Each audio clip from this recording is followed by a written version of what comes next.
The zero-term method for finding the nth term of an arithmetic or linear sequence. An arithmetic or linear sequence is a sequence that has the same first difference.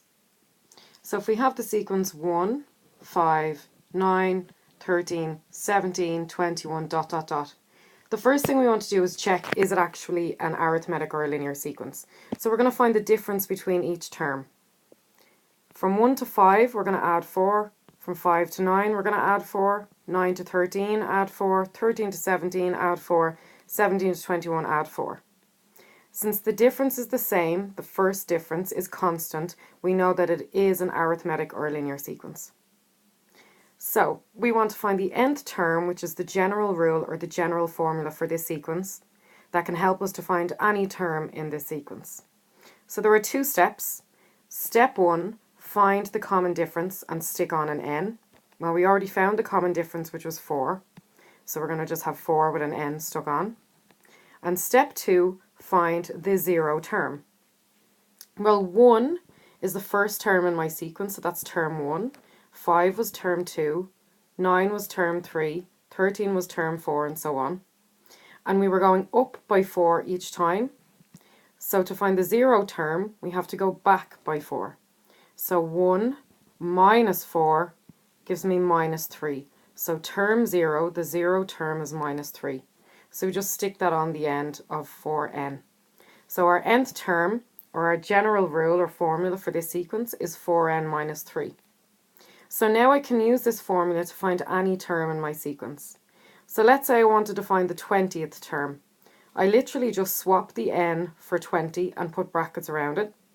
4 multiplied by 20 minus 3 will give me 77. So the 20th term of this sequence would be 77.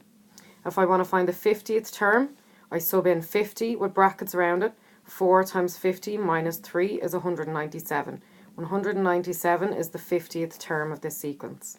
If I want to find the 100th term, I sub in 100 with brackets around it. 4 by 100 minus 3 is 397. 397 is the 100th term of this linear or arithmetic sequence. Here I have a sequence of matchsticks. So in the first term, I can see I have 4 matchsticks, so that's why I've got 4 written down there as term 1. In my second pattern, I have 1, 2, 3, 4, 5, 6, 7, 8, 9, 10, 11, 12, 13, 14, 15, 16 matchsticks. So that's why 16 is written down for term 2. So I had the original 4, which is in the center, and then there was 12 more added on around the sides. In my third term, I have the original 4, and then the next set of 12 that was added on to that. And then I have another set of 12 added on. 1, 2, 3, 4, 5, 6, 7, 8, 9, 10, 11, 12. So when I add all these matchsticks up, I actually get 28. So term 3 is 28. 28 matchsticks. And if I was to draw out the next pattern by adding on another 3 matchsticks to each end, I would end up with 40 matchsticks. So term 4 would be 40.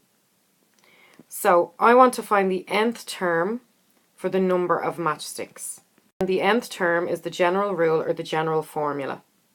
So step 1, find the common difference and stick on n. Well, first of all, we know it's an arithmetic or linear sequence because the difference is the same each time, and we can only use this method when we have the same first difference. And we know that we have a difference of 12, so we stick an n onto 12, so that's the first part of my nth term. Step 2 is find the zero term.